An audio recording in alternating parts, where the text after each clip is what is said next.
I am the granddaughter of a Holocaust survivor, Linda Kat Marshak.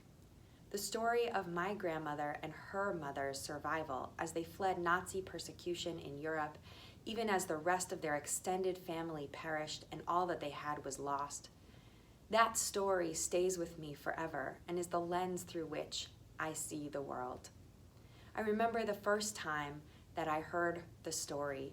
We were sitting at a cafe in Tel Aviv, getting ready to go to Yad Vashem, the Holocaust Museum in Jerusalem. My grandmother's eyes grew watery and far away as she told me that her family were among those who perished in the Holocaust, the memorial of which we would be going to see. I was 10 years old then, but my grandmother's story intersected with mine even before that. When I was in kindergarten at a Jewish day school, I shared a class with a young boy whose family had been part of rescuing my grandmother and her mother when they were in the woods. And that story continued to impact my life throughout wherever I went. I brought my grandmother to speak on Holocaust Memorial Day at my public high school.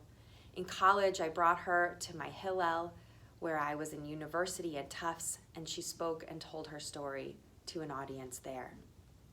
When I got married, I decided to incorporate her maiden name, Cap, which she was the last one to bear, into my married name, which is now Cap Tauber. And today, this weekend, I'm bringing my grandmother to Bethel Temple, where I am the rabbi.